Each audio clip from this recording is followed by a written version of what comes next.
Welcome to the video.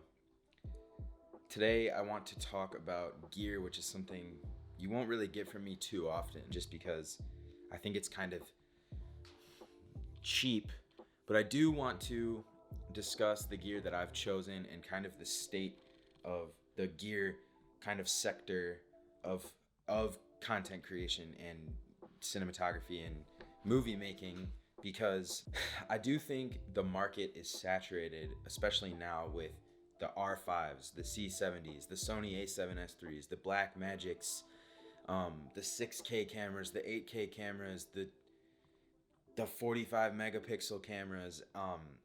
And I don't think for most people that's necessary. I don't think you need that kind of gear to make a good living. I don't think you need that kind of gear to make good movies. I don't even think you need that kind of gear to make your content look amazing.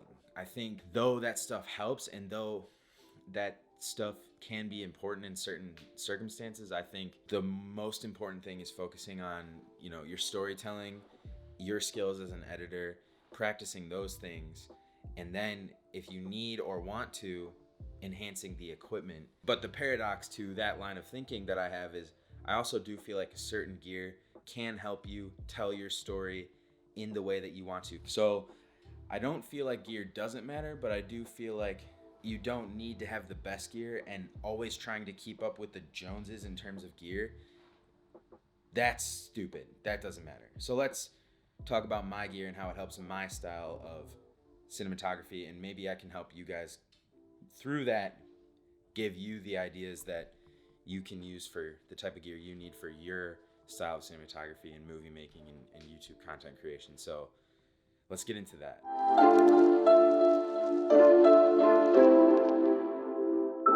So without further ado, I'm going to show you guys a couple pieces of equipment that I have and that are going to be very useful to me at times this year, but they're not going to be the main pieces of equipment that I go to. Therefore, I'm going to call this section of the video the honorable mentions, just because these aren't going to be by any means my main pieces of equipment that I go to this year.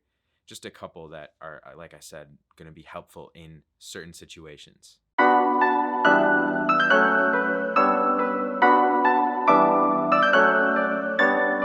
So the first piece of equipment in the honorable mentions is the Atomos Ninja V. I'm not sure if they call this the 5 or the V. I'm not sure if that V stands for 5 or whatever, but the reason I got that piece of equipment last year is because one of the cameras that I do have, which I'll be talking about later, has a 4K 10-bit codec that can only be achieved when you hook it up to that recorder right there. The reason I'm not using that too much this year, but it can come in handy in certain cases, is because typically I work in an HD workflow. So I'm typically shooting in 1080 and I'm editing 1080 files, I'm outputting 1080 files. So the reason is because I don't have like a really crazy computer that can edit 4K super buttery, and I don't want to get one. I don't really feel like I need a new laptop or anything. So everything I use right now is just for the sake of filming and editing in 1080. So I don't really need to use that monitor unless, one, I need to shoot something in ProRes so I can hook it up to my cameras and shoot in ProRes, or I need to shoot something in high quality 4K, which in that case I can hook up my camera to that and get high quality 4K 10-bit ProRes C-Log, which is an amazing codec that's super hard to edit, but if I need to, it's there. So like I said, it's a very situational piece of equipment, but it can definitely come in clutch when necessary. Let's get into the next one. So the next piece of equipment on the honorable mentions list is the Canon SL3. So these are kind of like a cheaper DSLR model that Canon put out. I don't really know why, but I do like them because they shoot in 1080, they shoot in 4K if I need it. And that's exactly why I have these. I actually bought these for like podcasting because I needed like 3 cameras and I needed something quick and cheap. So I bought those refurbished on the Canon website for like between $300 or $400. I have 2 of them. So I was using them for a while to podcast, but now I'm not using them anymore because that client decided to stop podcasting and do something else. So now I use my main shooters for what we do for that. So I'm just kind of left with these. But in the event that I do get a 4K client, or a client that's requesting 4K footage or whatever the case, I can use those. They are very situational. They do a job when they're needed, but I'm not going to be using them a lot. It's definitely not going to be one of my main go-to pieces of equipment that I use.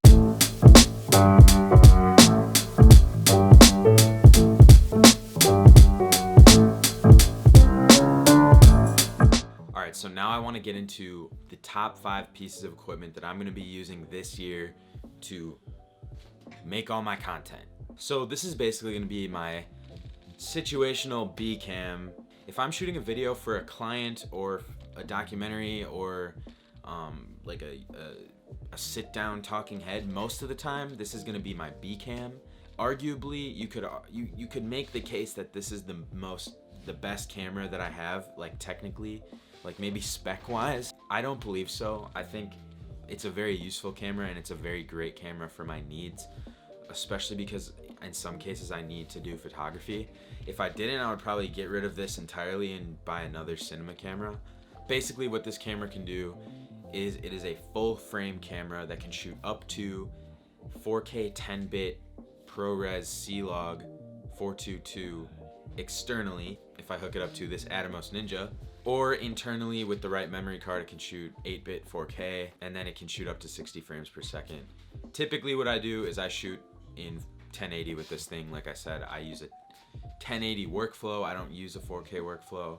I think this has some of the best 1080 probably on the market, like for the price. So I like using C-Log. I like the 1080. I think it looks great. It's easy to color grade.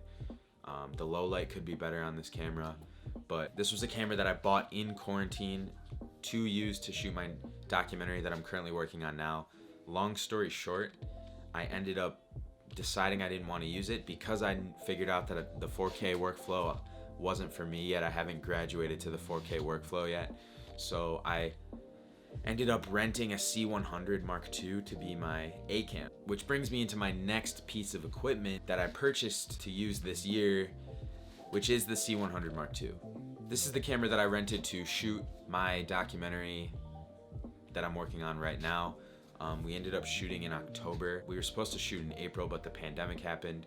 So after learning a lot more about cameras and everything, I decided to buy this to be my documentary camera, mainly because I feel like, basically I'm the type of person where I don't really feel like my style involves the 120 frames per second, slow-mo, 4K. Like I'm not really into all that. Like to me, all that stuff doesn't really matter. Like I like to shoot a more rugged style. So I don't really need a camera that can do all that. I need a camera that I can plug in my SD cards to, shoot for like 30 hours before I run out of storage on a 128 card. I can put in XLR. I can plug in my XLR mic, and the battery lasts a long time, and I can just go for a long time, and the footage looks amazing. It's easy to color grade. It doesn't take up a lot of space. To me, that though you might be sacrificing like some quality, what I'm getting is like the dynamic range, like a seamless workflow, and a piece of equipment that doesn't take away from me capturing the story. It actually is so easy to use that it helps me capture the story even better. It helps me capture the moment. And that's what I'm going for. It may not be the flashiest. It may not shoot in 6K or 8K. It may not have a codec that shoots 2 gigabytes per second. And it may not be this crazy Ferrari type deal that I'm getting into. But it is exactly what I want. And that is really the most important thing when you're picking out your gear.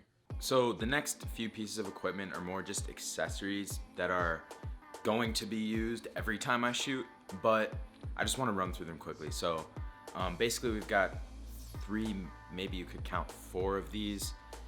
We've got, first off, the Rode NTG2. This is just a professional XLR microphone that hooks up to my Canon C100 Mark II.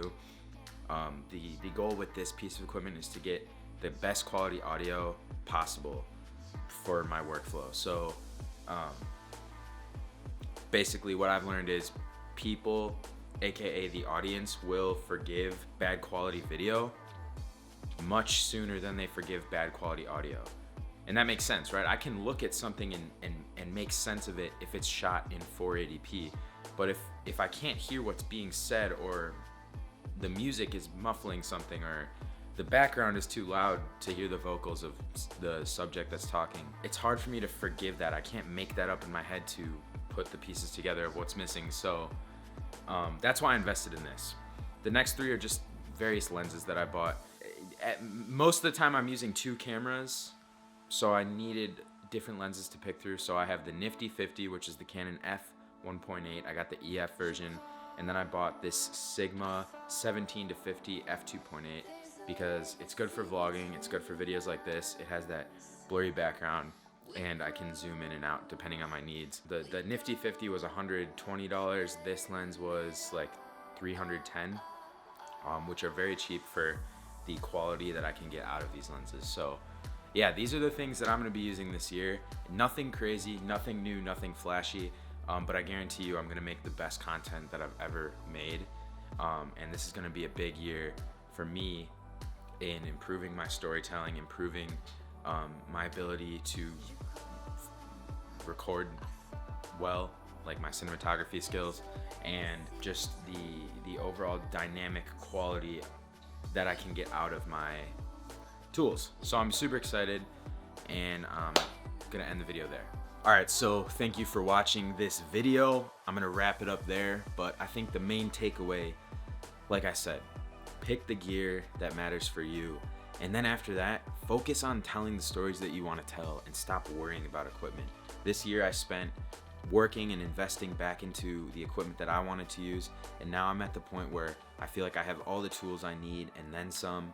And this year I'm going to be focusing on storytelling. I'm going to be focusing on putting out content for you guys. My passion is storytelling and helping other people tell their stories. So if you guys are interested in all things storytelling, especially as it pertains to filmmaking, make sure you hit the like button, share the video, subscribe, all that stuff, and leave a comment telling me your thoughts on how important gear is, because I'm super interested in this topic. I'll see you guys in the next one. Peace.